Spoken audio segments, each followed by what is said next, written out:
नमस्कार दोस्तों, मैं हूं विकास। स्वागत करता हूं आपका विकी मैथ्स चैनल में। और आज हम पढ़ने जा रहे हैं वर्गमूल यानी स्क्वायर रूट के बारे में। दोस्तों, स्क्वायर रूट से संबंधित बहुत सारे प्रश्न प्रतियोगी परीक्षा में पूछे जाते हैं। दोस्तों, ये बहुत ही महत्वपूर्ण विषय है, आप जरूर देखें दोस्तों इस वीडियो को अंत तक। ठीक है दोस्तों, तो आज की इस वीडियो में मैं कवर करने वाला हूँ दोस्तों कि वर्गमूल कैसे निकालते हैं, छोटी से छोटी संख्या और बड़ी से बड़ी संख्याओं का। दोस्तों, यानी जो संपूर्ण पूर्ण वर्ग है वो भी दोस्तों, और जो पूर्ण वर्ग नहीं है वो भी हम सीखेंगे दोस्तों। ठीक है, तो चलिए सबसे पहले हम जानते हैं दोस्तों कि वर्गमूल निकालने के लिए हमें वर्ग पता होना चाहिए। तो पहले वर्ग देख लेते हैं दोस्तों। तो 1 से 9 तक का वर्ग मैंने यहाँ पे लिखा हुआ है दोस्तों।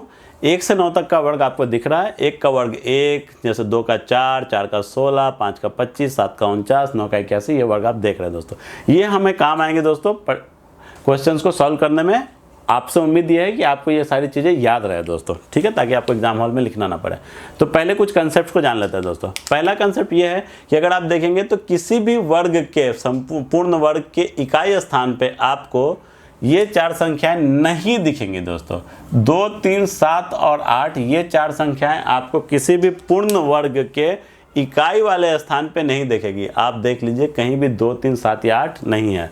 इसलिए अगर आपसे एग्जाम में ऐसे प्रश्न पूछे जाते हैं कि क्या ये संख्या एक पूर्ण वर्ग है, क्या ये संख्या एक पूर्ण वर्ग है, तो आप सिर्फ इकाई वाले स्थान पे इन अंकों को देखकर और आप बिल्कुल बता सकते हैं दोस्तों कि ये पूर्ण वर्ग नहीं है, क्योंकि इसके इकाई स्थान पे 2, 7, 8 ऐसे अंक आ रहे हैं दोस्तों। तो एक तरह का सवाल प्रश्न जो कैसे बनेगा ये तो आप ऑलरेडी सीख चुके हैं दोस्तों अभी तक। अब हम देखते हैं दोस्तों दूसरी चीज़, और इसको याद रखिएगा 2378 दोस्तों। 2378 इतना बड़ा बड़ा फ़ोन नंबर आप याद रखते हैं तो ये 4 अंकों की संख्या तो आप याद रख ही लेंगे। 2378 की तरह याद रखिए दोस्तों। ठीक है दोस्तों, दूसरी चीज़ कंसेप्ट को समझिए दोस्तों। इकाई वाले स्थान पे जो 1, 4, 9, 6 ये सब जो आ रहे हैं दोस्तों, इससे हमें समझना है। तो मैं ऐसा क्यों बोल रहा हूँ, यहाँ हम ऐसा क्यों बोलते हैं, देख लीजिए। 1 का स्क्वायर भी करेंगे तो इकाई पे 1 आता है, और 11 का भी अगर स्क्वायर कर देंगे दोस्तों, 11 का भी स्क्वायर कर देंगे तो 121। 21 का भी आप स्क्वायर कर देंगे दोस्तों तो 441। इकाई के स्थान पे क्या आया दोस्तों, 1 ही आया। इकाई के स्थान पे क्या आया दोस्तों, 1 ही आया। क्यों आया, क्योंकि वर्ग लेते समय इकाई के स्थान पे 1 था दोस्तों। इसी तरह से किसी और का भी वैलिडेट कर लेते हैं दोस्तों। मान लीजिए कि 4 का, तो 14 का अगर हम स्क्वायर निकालेंगे दोस्तों तो क्या आएगा, 196, इकाई वाले स्थान पे 6। 24 का भी अगर आप निकालेंगे दोस्तों तो 576, आप देखेंगे 6।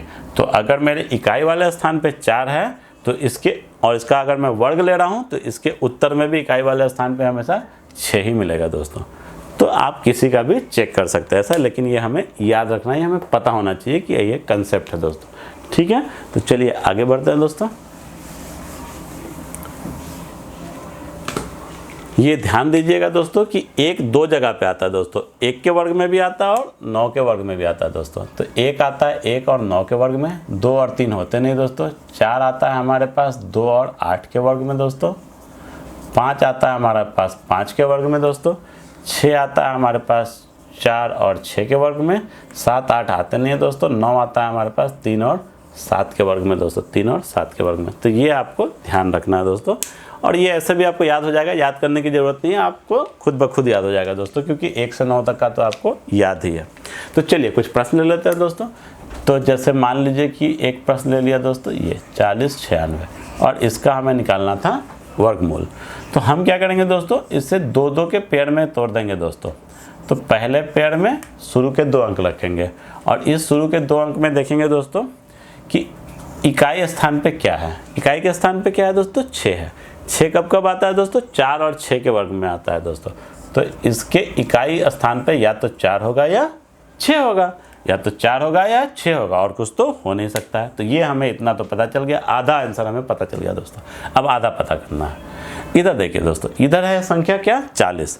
अब आप ये सोचिए दोस्तों कि 40 किसका वर्ग हो सकता है या किसके वर्ग के करीब हो सकता है। तो 40 अगर आप देखेंगे तो 36 और 49 के बीच में आता है दोस्तों, यानी ये 6 के वर्ग से बड़ा होगा इसका कोई आंसर। ठीक है दोस्तों, तो इसमें से हम छोटी वाली लेते हैं। फिर से बताता हूँ, 40 आपको 36 और 49 के बीच में था, तो हमने छोटा वाला 6 ले लिया दोस्तों यहाँ से, तो हमने लिख दिया 6। अब 6 के साथ या तो 4 बन के मिलके 64 बन जाएगा, या 6 के साथ ये 6 मिलकर 66 बन जाएगा। हमें कैसे पता चला कि इसका आंसर 64 है या 66 है दोस्तों? तो इसका भी एक टेक्निक है। टेक्निक क्या है दोस्तों? टेक्निक साधारण सा है। हमारे पास क्या था? 6। हम 6 के ठीक बाद वाली संख्या लेंगे। 6 के ठीक बाद वाली संख्या होती है 7, और इसको इससे गुना करेंगे। 6 7 क्या हो गया दोस्तों? 42। अब इस 42 को तुलना कीजिए, कंपेयर कीजिए इस प्रश्न वाली संख्या 40 से। प्रश्न वाली संख्या छोटी है इससे, तो इसलिए छोटा वाला ही, इन दोनों में छोटा वाला विकल्प ही होगा हमारा। तो छोटा वाला कौन है? 6 और 4 में 4, तो इसका आंसर होगा 64 दोस्तों। ठीक है दोस्तों, चलिए दूसरा प्रश्न लेके देखते हैं। दूसरा प्रश्न ले लेते हैं दोस्तों। मान लीजिए आप बोल सकते हैं अगर पेयर ना बना तो, यानी अगर 3 अंकों की किसी संख्या ले लेते हैं दोस्तों 784। यहाँ तो हमारा पेयर नहीं बन रहा है, तो जब यहाँ पेयर नहीं बनेगा तो एक अंक छोड़ देंगे, यहाँ पेयर बन के इन दोनों को लेके चलेंगे दोस्तों। अब अंत में क्या आया? 4। 4 किस में आता है दोस्तों? 2 में और 8 में। तो यानी इकाई स्थान पर या तो 2 होगा या 8 होगा दोस्तों। अब 7 को देखना है। 7 को देखने के लिए फिर से ध्यान दीजिए दोस्तों, 7 किसके वर्ग के बीच में आ रहा है? 4 और 9 के। तो हम छोटा वाला 2 लेके चलेंगे, तो यहाँ लिख लेंगे दोस्तों 2।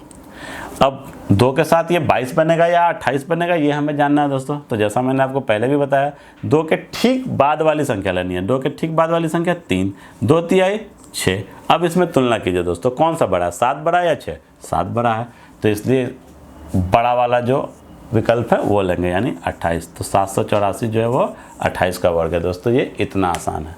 ठीक है दोस्तों, चलिए अब हम देखेंगे कि दोस्तों कुछ अभाज्य संख्या। अभी हमने देखी पूर्ण माफ कीजिएगा दोस्तों, अब हम देखेंगे कि जो पूर्ण वर्ग नहीं है वैसी संख्या। अभी हमने देखी वैसी जो कि पूर्ण वर्ग थे। तो चलिए देखते हैं कि जो पूर्ण वर्ग नहीं है उसका उत्तर कैसे निकालेंगे दोस्तों। तो मान लेते हैं कि क्वेश्चन है 11 दोस्तों। 11 तो पूर्ण वर्ग नहीं है, तो 11 का एक बार में तो आंसर आएगा नहीं, तो इसको हम कैसे निकालेंगे?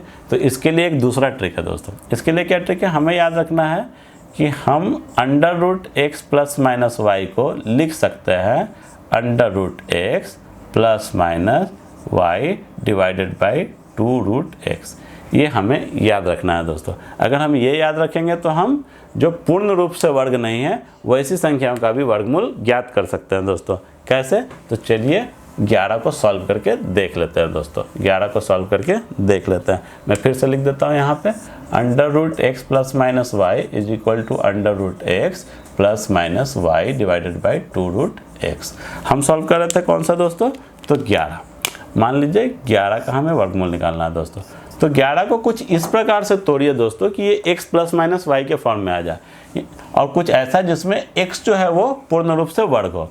तो अगर मैं इसको लिख दूँ दोस्तों √9 + 2, तो 9 यहाँ पे पूर्ण रूप से वर्ग है दोस्तों। 9 जो है पूर्ण रूप से एक वर्ग है, यानी 9 का वर्गमूल आराम से निकाल सकते हैं। तो 9 + 2 लिखने से हमें मदद मिलेगी। तो हम इसे इसी फॉर्म में तोड़ देते हैं दोस्तों। हमारे लिए 9 बन गया x और 2 बन गया y। तो हमें क्या लिखना है? √x यानी √9, यहाँ पे प्लस का चिन्ह है तो प्लस, y को बिना रूट के लिखना है बटा 2 गुना √x यानी √9। तो हम क्या लिख सकते हैं इसको? 3 + 2 बटा 2 गुना 3, 2 से 2 कट गया, 1/3 होता है 0.33, यानी 3.33 इसका आंसर हो गया दोस्तों। 3.33 इसका आंसर हो गया दोस्तों। अब दोस्तों इसमें हमें हमेशा याद रखिएगा कि अप्रोक्सीमेट आंसर मिलेगा, पूर्ण यानी कि परफेक्ट आंसर नहीं मिलेगा दोस्तों। मैं आपको ये करके दिखा देता हूँ कि मैं ऐसा क्यों बोल रहा हूँ, इसको ध्यान रखिए। इसका हमें उत्तर क्या मिला? इस विधि से 3.33 मिला दोस्तों। अब अगर मैं इसे थोड़ा सा तोड़ दूँ दोस्तों, या थोड़ा सा उलट दूँ, मैं √11 को दूसरा स्क्वायर यानी 16 भी तो एक स्क्वायर होता है, -5 भी तो लिख सकता हूँ। आप बोलेंगे हाँ ये भी इस फॉर्म में है, तो इसका मतलब तो होना चाहिए कि √16, और क्योंकि माइनस का चिन्ह है तो माइनस, y के स्थान पे 5/2 √x, x का स्थान पे 16, ऐसा लिखूँ तो भी मेरे पास सेम आंसर आना चाहिए। देखते हैं क्या आता है। √16 मतलब 4 -5/2 गुना 4 यानी 8, यानी 4 - 5/8। 5/8 जब आप करेंगे दोस्तों तो हमें क्या मिलेगा, 5/8 करने पे मिलेगा 8 छक 48, 2 0 8 दूनी 16, 5 0 8 5 40, 0.625, 4 में से घटाइएगा तो 3.375 मिलेगा दोस्तों। अब देखिए ये 3.375 मिला एक विधि से और दूसरी विधि से मिला 3.333। तो ये दोनों तो सेम नहीं है दोस्तों, इसलिए मैं बोल रहा था कि इससे हमें अप्रोक्सीमेट मिल रहा है। इसी तरह से दोस्तों अभी तक जो हमने विधि पढ़ी उसमें एक तो हमने कमी पाई कि जब हमें पूर्ण वर्ग नहीं मिलता है तो दशमलव के ठीक बाद तक का हमें अप्रोक्सीमेट आंसर मिल रहा है। तो इस विधि में एक ये परेशानी है। और पिछली विधि जो मैंने आपको पढ़ाई जिससे हमने 4 अंकों तक का सॉल्व किया, उससे अगर हमें कोई बड़ी संख्या मिल जाए दोस्तों, मान लीजिए हमें ऐसी कोई बड़ी संख्या मिल गई, तो इतनी बड़ी संख्या का हम कैसे वर्गमूल निकालेंगे दोस्तों। अगर आपको ये जानना है दोस्तों तो आपको देखना होगा मेरा अगला वीडियो, जिसमें मैं कवर करने वाला हूँ एक यूनिवर्सल रूल, जिससे आप बड़ी से बड़ी कितनी भी बड़ी संख्या, चाहे वो कितने भी अंकों की हो, और वो अगर पूर्ण वर्ग ना भी हो तो दशमलव के स्थान तक अप्रोक्सीमेट नहीं बल्कि बिल्कुल एक्यूरेट एग्जैक्ट आंसर आप पा सकते हैं दोस्तों। तो कृपया देखिए मेरा अगला वीडियो। अगर आपको ये वीडियो पसंद आया हो तो वीडियो को लाइक करें, चैनल को सब्सक्राइब करें। जय हिंद, जय भारत।